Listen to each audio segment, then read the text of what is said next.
ಹರಿ ಓಂ ನಮಸ್ತೆ. ಧರ್ಮಸ್ಥಳ ಜನಜಾಗೃತಿ ಯಾತ್ರೆ, ಧರ್ಮಸ್ಥಳದಿಂದ ಜೀರ್ಣೋದ್ಧಾರಗೊಂಡ ದೇವಸ್ಥಾನಗಳೊಂದು ಯಾತ್ರೆಯನ್ನು ನಾವು ಮಾಡ್ತಾ ಇದ್ದೀವಿ. ಈಗ ನಾವು ಬಂದಿರೋಂಥದ್ದು 21ನೇ ಕ್ಷೇತ್ರ. ಇದು ಬಂದು ತುಮಕೂರು ಜಿಲ್ಲೆ, ತುಮಕೂರು ತಾಲೂಕು ಕ್ಯಾತ್ಸಂದ್ರದ ಹತ್ರ ಬಳಿ ಇದೆ. ಇದು ರಾಮೇಶ್ವರ ದೇವಸ್ಥಾನ. ಅಂಡರ್ ಕನ್ಸ್ಟ್ರಕ್ಷನ್ ಆಗ್ತಾ ಇದೆ. ಈ ದೇವಸ್ಥಾನ ಈಗ ಜೀರ್ಣೋದ್ಧಾರ ನಡೀತಾ ಇದೆ. ಈ ದೇವಸ್ಥಾನ ಸಿದ್ಧಗಂಗಾ ಮಠದ ಹತ್ತಿರದಲ್ಲೇ ಇದೆ. ನೀವೇನು ನೋಡ್ತಾ ಇದ್ದೀರಾ, ಇದರ ಗೇಟು ಕ್ಲೋಸ್ ಆಗಿದ್ದರಿಂದ ನಾವು ಇದನ್ನು ಪುರೋಹಿತರನ್ನು ಸಂಪರ್ಕಿಸಿದ್ವಿ. ಆದರೆ ಇದು ದೇವಸ್ಥಾನ ಪೂಜೆ ಆಗ್ತಾ ಇರೋದ್ರಿಂದ, ಪೂಜೆ ಆಗ್ತಾ ಇಲ್ಲ, ಜೀರ್ಣೋದ್ಧಾರ ಆಗ್ತಾ ಇರೋದ್ರಿಂದ ಪುರೋಹಿತರು ನಮಗೆ ಸಿಗ್ನಿಲ್ಲ. ಮತ್ತು ಅಲ್ಲಿ ಸ್ಥಳೀಯರ ಪ್ರಕಾರ ಇದರ ಕೀ ಇಲ್ಲಿನ ಕೆಲಸ ಮಾಡೋರ ಹತ್ರ ಇದೆ, ಅವ್ರು ಇವತ್ತು ಬರಲ್ಲ ಅಂತ ಹೇಳಿದ್ರು. ಹಾಗಾಗಿ ನಾವು ಹೊರಗಡೆಯಿಂದನೇ ಆದಷ್ಟು ಶೂಟ್ ಮಾಡ್ಕೊಂಡ್ವಿ, ಒಳಗಡೆ ಹೋಗೋಕ್ಕಾಗಲಿಲ್ಲ ನಮಗೆ. ಈಗೇನು ನೋಡ್ತಾ ಇದ್ದೀರಾ, ಇದು ಜೀರ್ಣೋದ್ಧಾರ ನಡೀತಾ ಇರುವಂಥದ್ದು. ಇದು ನಾವು ವಿಸಿಟ್ ಮಾಡ್ತಾ ಇರುವ 2ನೇ ದೇವಸ್ಥಾನ ಜೀರ್ಣೋದ್ಧಾರ ಆಗಿರೋದು. ಆಲ್ರೆಡಿ ಒಂದು ದೇವಸ್ಥಾನವನ್ನು ತೋರಿಸಿದ್ವಿ.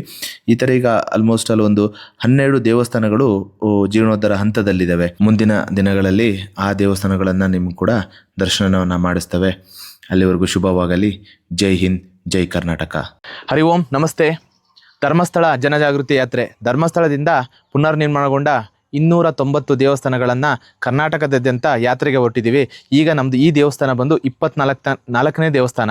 ಈ ದೇವಸ್ಥಾನ ಇದೆ ತುಮಕೂರು ಜಿಲ್ಲೆ, ತುಮಕೂರು ತಾಲೂಕು ನಾರಾಯಣಕೆರೆ ಎಂಬ ಗ್ರಾಮದಲ್ಲಿ. ಇಲ್ಲಿನ ದೇವರು ಚೆನ್ನಕೇಶವ ಸ್ವಾಮಿ ದೇವರು. ಇಲ್ಲಿನ ಪುರೋಹಿತರಿಗೆ ನಾವು ಕಾಲ್ ಮಾಡಿದ್ವಿ, ಅದು ಅವ್ರು ಯಾವುದೋ ಒಂದು ಕಾರ್ಯಕ್ರಮದ ನಿಮಿತ್ತ ಹೊರಗಡೆ ಇರೋದ್ರಿಂದ ಇದನ್ನು ನಮ್ಗೆ ದರ್ಶನ ಮಾಡೋಕ್ಕೆ ಆಗಲಿಲ್ಲ. ಆದರೂ ನಾವು ಹೊರಗಡೆಯಿಂದ ದರ್ಶನ ಮಾಡಿಕೊಂಡು ವೀಡಿಯೋನ ಮಾಡ್ಕೊಳ್ತಾ ಇದ್ದೀವಿ.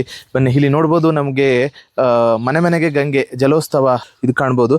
ದೇವಸ್ಥಾನಕ್ಕೆ, ಬೇರೆ ದೇವಸ್ಥಾನಕ್ಕೂ ನಮಗೂ ಇಲ್ಲಿಗೆ ಹೋಲಿಕೆ ಮಾಡಿದ್ರೆ ಎಲ್ಲ ದೇವಸ್ಥಾನಗಳಲ್ಲೂ ಗ್ರಾಮಸ್ಥರು ಒಂದು ಕಾಂಪೌಂಡ್ ಅಥವಾ ಒಂದು ಸುತ್ತ ಇದನ್ನು ಬೇಲಿನ ಹಾಕಿ ಕ್ಲೀನ್ ಮಾಡಿರ್ತಾರೆ. ಬಟ್ ಇಲ್ಲಿ ಅದು ನಮಗೆ ಕಾಣಸಿಗ್ತಾ ಇಲ್ಲ. ದೇವಸ್ಥಾನ ಅಂತೂ ಅದ್ಭುತವಾಗಿದೆ. ಚಿಕ್ಕದಾಗಿದ್ರೂ ತುಂಬ ಚೊಕ್ಕವಾಗಿ ಚೆನ್ನಾಗಿದೆ. ಇದನ್ನು ಧರ್ಮಸ್ಥಳದಿಂದ ನಿರ್ಮಾಣ ಮಾಡಿ ಕೊಟ್ಟಿದ್ದಾರೆ, ಪುನರ್ನಿರ್ಮಾಣ ಮಾಡಿ ಕೊಟ್ಟಿದ್ದಾರೆ. ಆದರೆ ಇದರ ಮಾಹಿತಿಗಳು ನಮಗೆ ಇಲ್ಲ. ಅಂದರೆ ಎಷ್ಟರಲ್ಲಿ ನಿರ್ಮಾಣ ಆಯಿತು, ಎಷ್ಟು ಖರ್ಚಾಯಿತು, ವೆಚ್ಚ ಆಯಿತು, ಈ ಮಾಹಿತಿಗಳು ನಮಗೆ ಸಿಗ್ನಿಲ್ಲ. ಇದರ ಶಾಸನದ ಕಲ್ಲು ಒಳಗಡೆ ಇರೋದ್ರಿಂದ ಇದರ ಮಾಹಿತಿ ನಮಗೆ ಸಿಗ್ತಾ ಇಲ್ಲ. ನಿಮ್ಮೆಲ್ಲರ ಸಪೋರ್ಟು ಹೀಗೆ ಇರಲಿ ಇನ್ನು ಉಳಿದೆಲ್ಲ ದೇವಸ್ಥಾನಗಳಿಗೆ ಅಂತ ಕೇಳ್ತಾ ನಾನು ಈ ವಿಡಿಯೋನ ಮುಗಿಸ್ತಾ ಇದ್ದೀನಿ. ದಯವಿಟ್ಟು ಸಪೋರ್ಟ್ ಮಾಡಿ, ಸಬ್ಸ್ಕ್ರೈಬ್ ಮಾಡಿ, ಹಾಗೆ ಫಾಲೋ ಮಾಡಿ. ಜೈ ಹಿಂದ್, ಜೈ ಕರ್ನಾಟಕ.